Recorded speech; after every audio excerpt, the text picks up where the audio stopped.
थांनाय 19 डिसेम्बर 2023 खालाराव जोंनि बर'फोरनि गेजेराव बयजोंबो सिनायजानाय मुंदांखा हारिमु अनसायगिरि लंथाइगिरि डाइरेक्टर एक्टर सिंगार कोरियोग्राफार फटोग्राफार रुंसारि जालाङो जोंनि गेजेरनिफ्राय गपाल स्वर्गियारि आरो बिथांखौ जोंनि ओनसोलनि लोगोसे गासै आसाम नाङैनो बयबो सिनाय मोनो।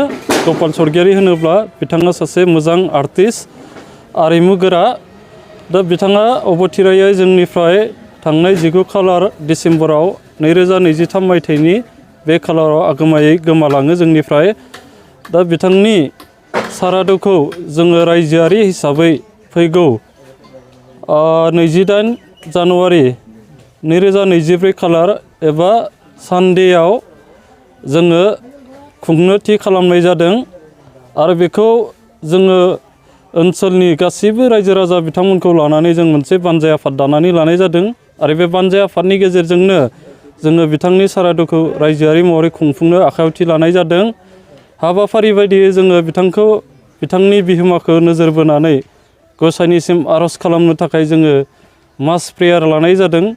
जोङो जोंनि गेजेराव सिबिजानाय बाथौ ब्रह्म ख्रिस्टियान गासै धोरोमारिफोरखौ लानानै जोङो मास प्रेयार खालामनाय जागोन आरो हाबाफारि बायदियै जोङो फुंनि समाव दुलाराय बर' हारिमु आफाद आरो दुलाराय बर' सावथुन महरगिरि आफाद बिथांमोना फिरफिला बिरहोगोन आरो बिथांमोननि उनावनो जोंहा रुंसारि गपाल स्वर्गियारि बिथांनि गोसोखां जे खाम्फा मुसुखा बेखौ जों बेखेवनाय जागोन आरो बेनि उनाव जोङो गासै हाबाफारिखौ लानानै जोङो मोनसे सावरायनाय बा अपेन डिसकासन बिथांनि जाहाथे समाजाव होलांनाय बिहोमा बेखौ जोङो सावरायनाय हाबाफारि लादों आरो बे सावरायनाय हाबाफारियावनो जोङो बुंथिगिरि हिसाबै जोंनि दुलाराय बर' हारिमु आफादनि बिबानगिरि बिथांमोन थागोन। लोगोसे बर' सावथुन महरगिरि आफादनिफ्रायबो बिथांमोना बाहागो लागोन। सावरायनाय हाबाफारियाव दुलाराय बर' फरायसा आफादनिफ्राय बाहागो लागोन। लोगोसेनो जोंनि बर' थुनलाइ आफादनिफ्रायबो बाहागो लागोन। लोगोसे जोंनि गेजेराव थानाय जे दैदेनगिरिफोर बिथांमोना थागोन। बिटिसिनि EM MCLA बिथांमोन थागोन। लोगोसे जोंनि आसाम एसेम्ब्लिनि MLA बिथांमोन थागोन। लोगोसेनो बिथांनि जि समाजाव होलांनाय जे बिथाङा खामानि मावनाय बेखौ जोङो आबुङै मिथिनो थाखाय बिथांनि गोसोखांथियै जे मावनाय हाबाफारिफोरखौ जों मिथिलायनो थाखाय बिथांनि मुङाव गोसोखां बिसम्बि गांसे सुजुनाय जादों। जों बेखौबो बिथांनि सारादुनि हाबाफारिनि गेजेरजों बेखेवनानै होनाय जागोन। दा बेखिनियाव जोङो बेखिनि हाबाफारिखौ मावफुंनो लादों बिथांनि सारादुनि समाव।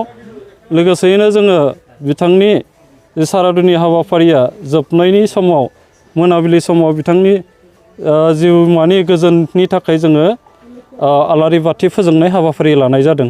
जोंनि सावरायनाय हाबाफारिनि गेजेरावनो बिथांनि जि आरिमु एबा हारिमुनि फारसे जि बिहोमा होनाय बेखौ नोजोर बोनानै बिथांनि सुंद' जिउनि सायाव मोनसे डकुमेन्टारि सिनेमा बानायनाय जादों।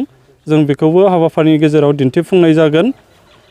बेखायनो जोङो बिथां अनजालु गपाल स्वर्गियारि बयजोंबो सिनायजानाय अनजानाय सिबिजानाय बिथांनि सारादुआव जोंनि ओनसोलजों लोगोसे बिथांखौ जाय बिथांमोना सिनाय मोनो बा लोगो बा अनसायो बिथांनि सारादुआव बयखौबो बाहागो लाफैनानै हाबाफारिखौ जाफुंसार होफैनो खावलायहरबाय गासैबो रायजो राजा नोंथांमोनखौ।